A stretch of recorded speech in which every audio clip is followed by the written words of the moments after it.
Yo, what is going on, everyone? My name is Nick, or the Notorious Fantasy, and in today's video, we're going to be talking about my 12-team draft strategy from the 7th overall spot. Inside today's video, we'll begin by discussing the ADPs across multiple websites, Yahoo, Fantrax, FFC, and Sleeper, and average them together, and discuss my approach to the early rounds of a draft from the 7th overall spot. And then about halfway into the video, we're going to be pivoting into a 12-team half PPR mock draft from the 7th overall spot, so you guys could be seeing what I would actually be doing if I was given the 7th overall spot in a 12-team draft. But before we could get into things, I would like to ask that if you guys are new to the channel and you do end up enjoying today's video, that you please make sure to hit that subscribe button down below. And while you're down there, whether you are new to the channel or not, please make sure that you do leave a like on today's video. It would help us out a ton. And if you would like to follow me on Twitter, please do so at Notorious FNTSY. So without further ado, let's get into my breakdown of the 7th overall spot in a 12-team league. So based upon the averages of ADP, like I said, from Yahoo, Fantrax, FFC, and Sleeper, the first 6 picks of the drafts before we would be up at pick number 7 are going to be Jonathan Taylor, Austin Eckler, Christian McCaffrey, Derrick Henry, Cooper Kupp, and Dalvin Cook. Now, interesting enough, on certain websites like Underdog Fantasy, the sponsor of today's video, we have actually seen Justin Jefferson jump over Cooper Kupp in ADP, and that is because Cooper Kupp's quarterback, Matthew Stafford, is apparently dealing with some issues in his arm. So it seems like people are starting to panic slightly. But based upon everything that I have heard out of head coach Sean McVay, this is not tendonitis. This is not something to lose sleep over. And Sean McVay himself said that he slept better a couple of days ago after getting that analysis from the team doctors. So when it comes to Cooper Kupp, I do not think you should panic. Is it acceptable to take Justin Jefferson over Cooper Kupp in a fantasy draft? Definitely. It is, but that is something I wanted to talk about. So we're up at number 7 again. JT, Eckler, McCaffrey, Henry, Kupp, and Cook are all already off the board. So we are left with players like Justin Jefferson, Najee Harris, Jamar Chase, Joe Mixon, Devontae Adams, Stephon Diggs, kind of the guys that typically go in the first round. So for me, if you want to go running back, I'm going with Najee Harris. A lot of people are being super negative towards Najee Harris because he was far from efficient last season. His yards per carry number last year was not very good at all, and the reason why he did so good was based upon a volume standpoint. But in 2022, it's not like he's going to lose much of that volume. The offensive line in Pittsburgh is better, and I think as a whole, the offense is going to be better, even with Kiss and Titties Mitchell Trubisky potentially being the starting quarterback. So I am all in on Najee Harris. If you didn't want to go Najee Harris, then you can go Justin Jefferson if he's there, and if he's not there, I also think it is acceptable to take Jamar Chase at pick number 7, but my personal pick would be Najee Harris. So after we go with Najee Harris, then Justin Jefferson would come off the board, followed by Jamar Chase, Joe Mixon, Devontae Adams, Stephon Diggs, 9-inch Nicholas Chubb, Travis Kelce, DeAndre Swift, Javonte Williams, CeeDee Lamb, and then we're back up on the board at pick number 18. According to those ADPs all bunched together, the pick at number 18 would be Alvin Kamara, and I completely agree with this. Now, right now, this video is being recorded on August 12th, the day that it is being released. And where we are sitting right now, it basically seems like a mortal lock of the century that Alvin Kamara will not be suspended this season. They pushed his court date too far to the point where it seems like Alvin Kamara is going to be perfectly fine to play every single game of this season, obviously assuming he doesn't get hurt. And if that is the case, at pick number 18, Alvin Kamara is a no-brainer selection. He has top 5 upside at the running back position, and I think his ADP might creep all the way into the first round by the time a lot of you guys are doing your redraft drafts at the end of August or in early September. So after we go with Alvin Kamara at pick number 18, then we would see Deebo Samuel, Aaron Jones, Tyreek Hill, Josh Allen, Mark Andrews, Saquon Barkley, Leonard Fournette, Mike Evans, A.J. Brown, Keenan Allen, T. Higgins, and David Montgomery. So the third pick basically is dependent on what you did with your first pick. Did you go with Najee, or did you go with Justin Jefferson or Jamar Chase? If you went with Najee Harris and then Alvin Kamara, obviously, then you're definitely not going to be looking to go running back here. I feel as though there's a fall off at the running back position after this spot. I believe that James Conner, whose ADP right now is 33 overall when you combine all the sites together, that would mean that after James Conner, I think that things get worse. Guys like Cam Akers, Ezekiel Elliott, Antonio Gibson, I'm not too sure that you can trust this season. So if you went double running back, then I'm fine just fading away from James Conner and going with best player available. In that case, you could go with Kyle Pitts, you could go with Deontay Johnson, or Jalen Waddle. My personal pick here would be going with Jalen Waddle at pick number 31.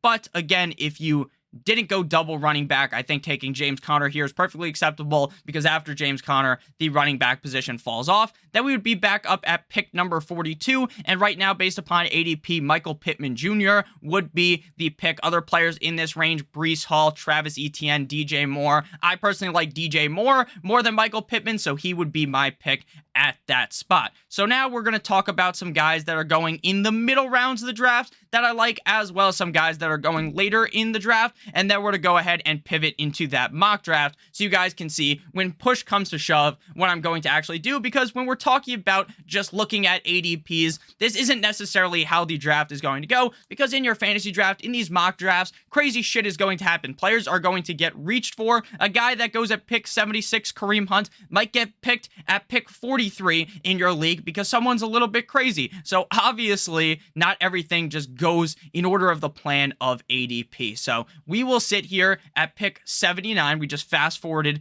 through the draft a little bit. Pick number 79 would be our round number 7 selection. So kind of in the middle rounds of the draft. Here, guys like Gabe Davis, Elijah Moore, Juju Smith-Schuster, Tony Pollard, Rashad Penny, Devontae Smith, Cordell Patterson, Rashad Bateman are all available. I made a video the other day talking about my 2022 fantasy football breakout candidates. If you haven't watched that video already, I highly suggest it, because 2 players going in this range, Rashad Bateman as well as Rashad Penny, were in that video, and I went very much in depth on each of those players and explained why I think they were going to have humongous fucking years in 2022. If I'm up at pick 79, there's a potential that one of those guys also falls to pick 90, so I am in love with, in this range, getting guys like Rashad Penny and Rashad Bateman, who can be potentially top 12 running back in fantasy football for Penny, and for Mr. Rashad Bateman, Master Bateman, he could finish as a top 12 receiver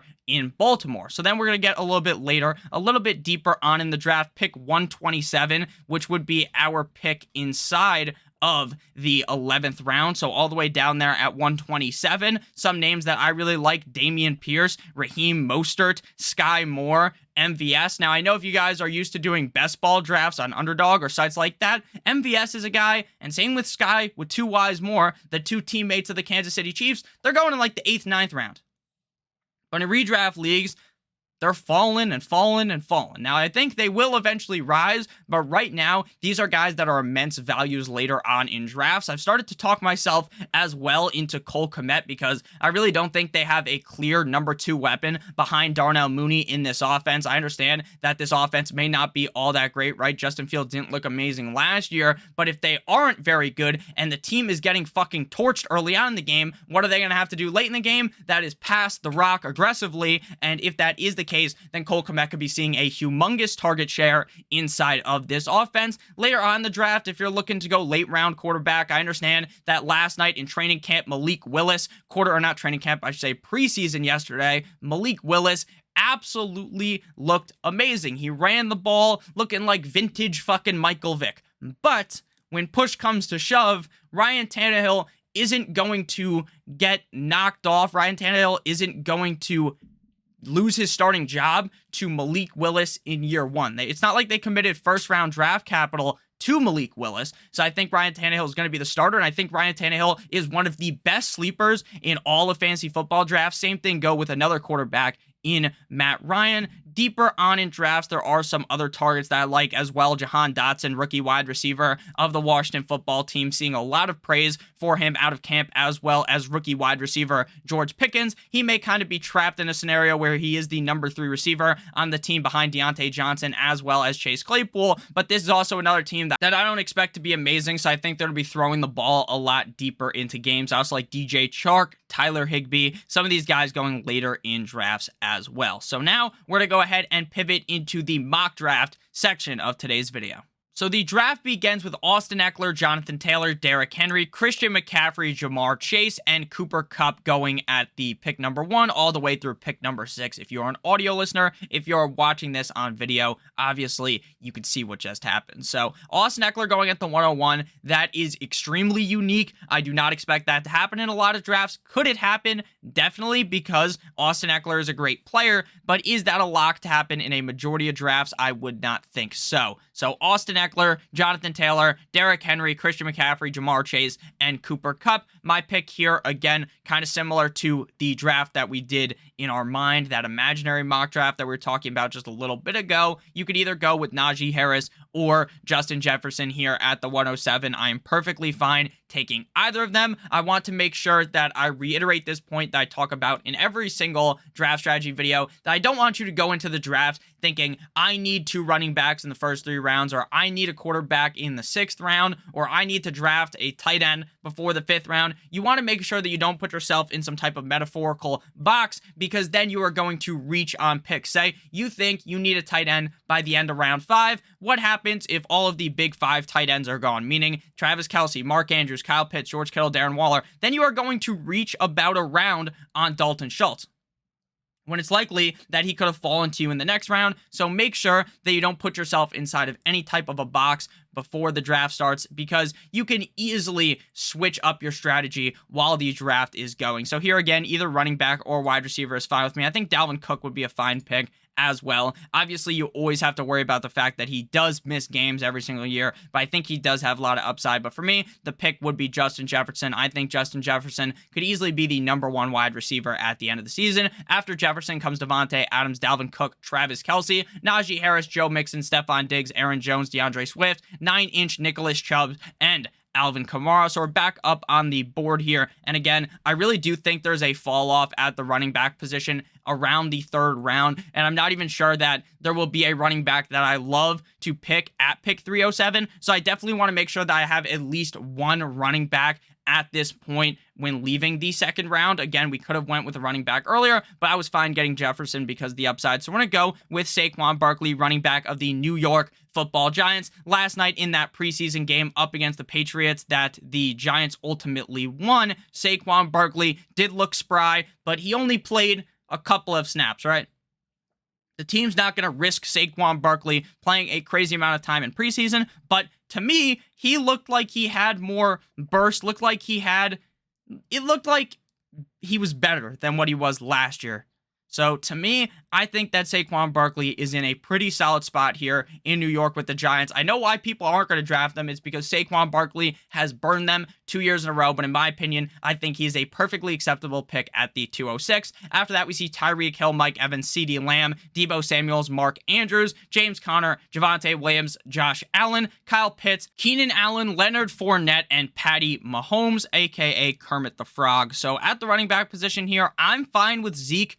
But in the 3rd round, I'd rather just draft a wide receiver or tight end. The top 3 tight ends are already off the board, so I think it's a little bit of a reach to take Kittle or Waller in this range. So I'm going to wait on tight end and just go with wide receiver here. We already have Justin Jefferson, and the next best receiver available, in my opinion, is either Mr. T. Higgins, Mr. Titty Boy Higgins, or A.J. Brown, wide receiver of the Eagles. The Bengals are going to be more pass-heavy than the Eagles, but A.J. Brown has gotten it done in years past in Tennessee while the team was running the ball every single fucking play, basically, with Derrick Henry. So A.J. Brown can get it done on an efficiency standpoint. I am fine drafting A.J. Brown this year. I know that some people are a little bit nervous about him in Philadelphia, but hey, I think he is going to be just fine. So after A.J. Brown comes Ezekiel Elliott, Deontay Johnson, Higgins, Travis Etienne, Justin Herbert the pervert, David Montgomery, George Kittle, Cam Akers, Terry McLaurin, and Josh Jacobs. So we're back up on the board here. Again, the running back range here isn't that amazing. Antonio Gibson, if you take him in the 4th round, you should be put in one of those things that they used to do back in the day where they put your head and your arms through the thing and the town would just throw fucking tomatoes at you because you are a certified buffoon if you take Antonio Gibson there. I think Breece Hall is a fine pick here. I have been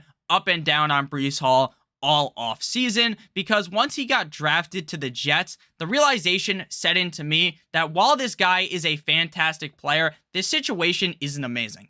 Michael Carter is still there, and he is going to potentially take away a lot of receiving value from Breece Hall, but Breece Hall is such an athletic freak that he makes me want to move him up my rankings, so I'm going to take Breece Hall here. Again, I don't love Breece Hall, but I think he's a guy that I do want on some of my teams because of just how good of a player he is. After Breece Hall comes Michael Pittman, DJ Moore, DK Metcalf, Jalen Waddle, Cortland Sutton, Darren Waller, Lamar Jackson, Antonio Gibson, J.K. Dobbins, Mike Williams, Elijah Mitchell, and Jerry Jeudy. So it's time to hop back in on the wide receiver train here. I like Allen Robinson a ton. We did talk a little bit earlier about how there is some worries about Cooper Kupp because of Matthew Stafford. Obviously, that same worry would be pushed onto Allen Robinson because they have the same fucking quarterback. But at the end of the day, it doesn't seem like that's anything serious. So I want to lock Allen Robinson in, a guy who I think both Cooper Kupp and Robinson could finish as both top 12 wide receivers. After Robinson comes Brandon Cooks, Amari Cooper, Kyler Murray, the short king, Joe Shiesty, Hollywood Brown, Clyde Edwards-Helaire, Chris Godwin, A.J. Dillon,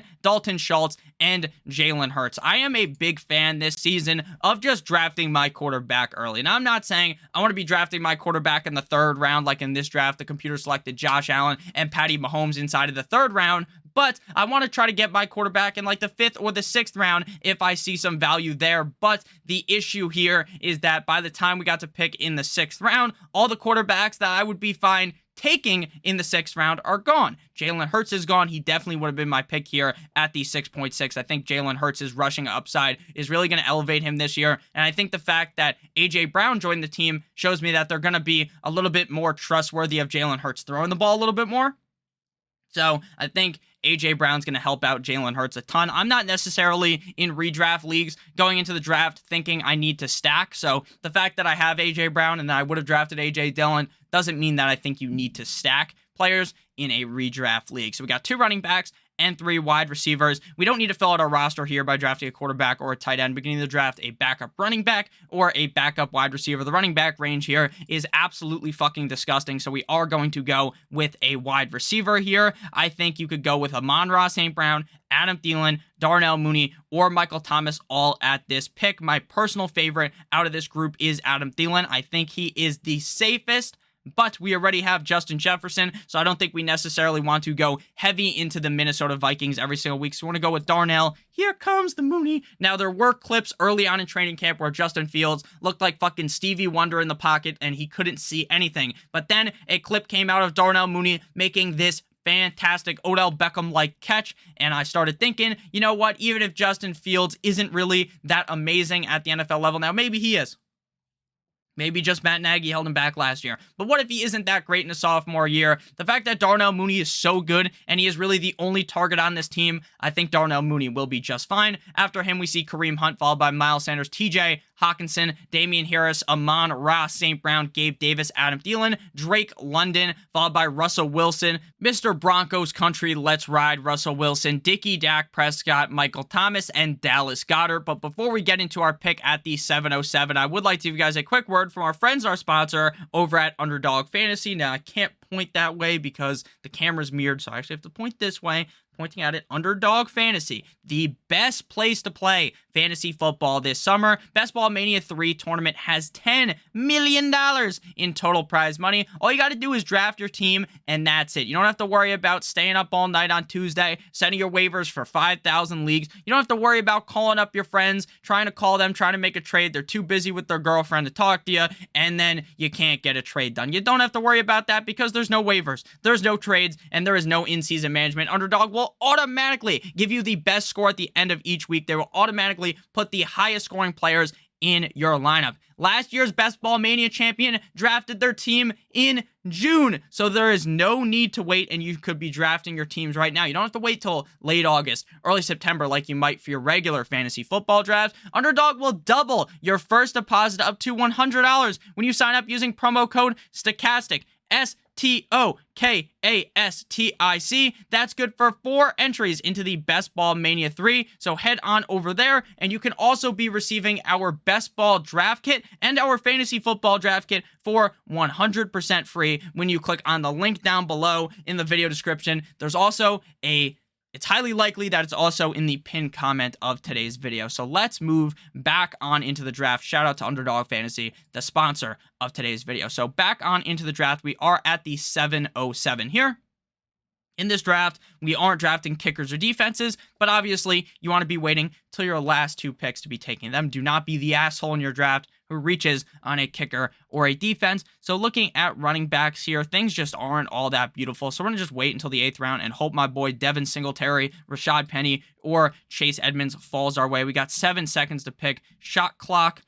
Buzzer beater here. We're going with Rashad Master Bateman, the guy that I talked about before. I talked about him in a video a couple days ago. I love Rashad Bateman. Everything out of camp is pointing towards the fact that Lamar Jackson looks stronger. Lamar Jackson can throw the ball deeper. And every clip I have seen when we see Lamar Jackson fucking unload a missile from Cuba, this guy just throws bombs and it lands right in Rashad Bateman's breadbasket. So I love Rashad Bateman here at the 707. After Rashad Bateman, DeAndre Hopkins, Juju Smith-Schuster, Elijah Moore, Tyler Lockett, Treylon Burks, Kenneth Walker, Devontae Smith, Hunter Renfrow, Tampa Bay, Tom Brady, and Tony Pollard. So we're back up on the board here. With this kind of a structure of team where you got 3 receivers, you want to be really investing in the wide receivers because you want to be starting 4 wide receivers at all times. If this is a 2 wide receiver draft, then I approach things slightly different. But again, I don't love the running backs in the dead zone this year, so I'm kind of just staying away from most of them. So we're back up on the board here.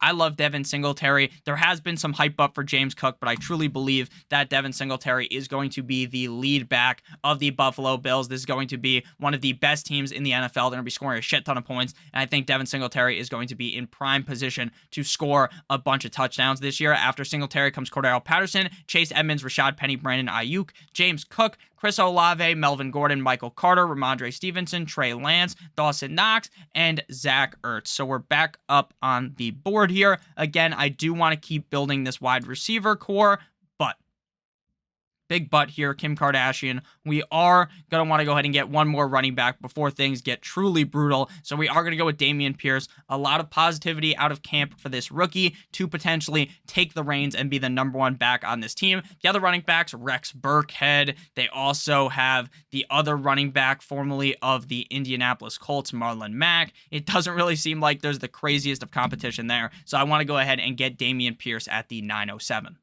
I guess realistically thinking back, we probably should have went with a quarterback because on Sleeper and in some redraft leagues, there are going to be assholes that take 2 quarterbacks back-to-back like Brady and Rodgers, which makes no sense, but people do it. So I guess we should have taken a quarterback already. Dameon Pierce, Garrett Wilson, Aaron Rodgers, Matthew Stafford, Robert Woods, Sky with 2 Ys more, Pat Freiermuth, Chase Claypool, Alan Lazard, Christian Kirk, and Tyler.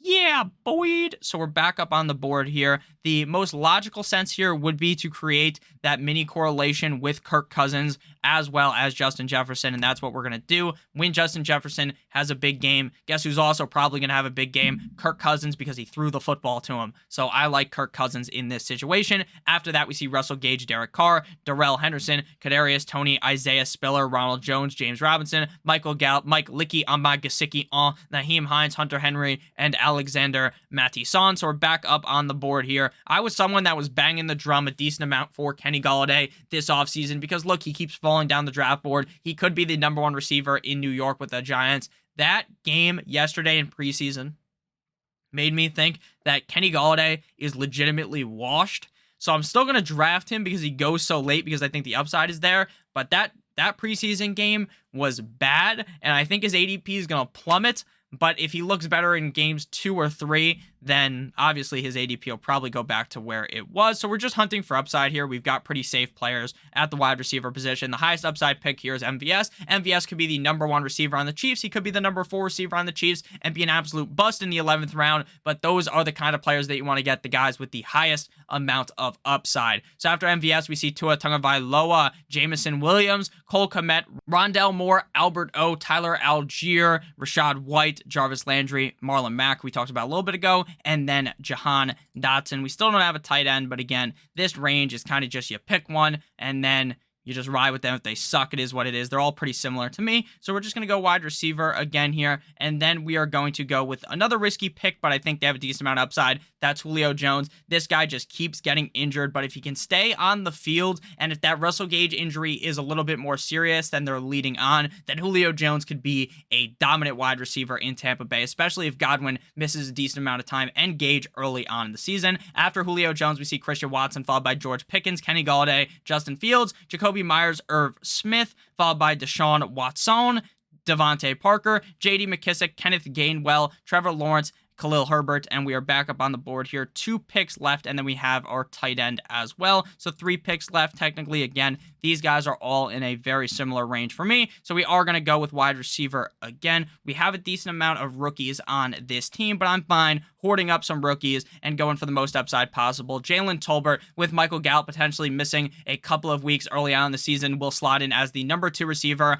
on a Dallas Cowboys offense that is going to look to be passing the ball a decent amount. When Dak Prescott was healthy last year, when he was consistent, things were looking sweet. He obviously wasn't very consistent, though. Last year, there were bad games. There were amazing games out of Dak. I think this year, going into the year healthy, I think he's going to be a lot more consistent. I think that's going to help out the pass catchers in Dallas. So I'm very excited about rookie wide receiver Jalen Tolbert. After him, we see Tyrion Davis-Price, Noah Fant, DJ Chark, baby Chark, David Njoku, Matt Ryan, Mecole Hardman, Raheem Mostert, Mark Ingram, Jamal Williams, and Tyler Higbee. So we're back up on the board here. Again, just hunting for the highest upside possible. At tight end, we're going to go with the tight end on a team that's going to score a shit ton of points, so we're going to go with Gerald Everett. After him, we see Mystic Mac Jones, Alec Pierce, Brian Robinson, Chuba Hubbard, famous Jameis Ida W. Winston, KJ Osborne, Tim Patrick, who you shouldn't draft because he tore his ACL, Cuss Edwards, Van Jefferson, Odell Beckham Jr., Zamir White, Darrell Williams, and we are back up on the board here. Just going to go ahead and hit one more running back here before we skedaddle, and I think that Michelle's going to have some upside, but I assume Trey Sermon is still available. Trey Sermon's getting a decent amount of buzz out of camp, and we all know that Kyle Shanahan just loves to play some random-ass running back when you think you know who the starting running back is, so I'm pretty excited about Trey Sermon. So we're going to go ahead and do the electric slide over here, and I'll make myself slightly bigger so you guys can see the team a little bit better over here. And I'm going to point to the team right here. So our roster is Kirk Cousins. You like that? Saquon Barkley, Breece Hall, Justin Jefferson, Jay Jettas, A.J. Brown, Allen Robinson, Gerald Everett, and Darnell Mooney. Our bench is comprised of Rashad Master Bateman, Devin Singletary, Damian Pierce, MVS, Julio Jones, Jalen Tolbert, and Trey Sermon. So let me know down below in the comment section what you guys thought of today's team and what is your general approach when it comes to drafting in a 12-team league from the 7th overall spot. Make sure you check out our sponsor of today's video, Underdog Fantasy. Promo code Stokastic right below me, so you guys can go ahead and get that $100 first match deposit bonus, as well as you'll be receiving our draft kit for 100% free. I love you guys so much. I hope you have a great rest of your guys' day, and as always, good boy!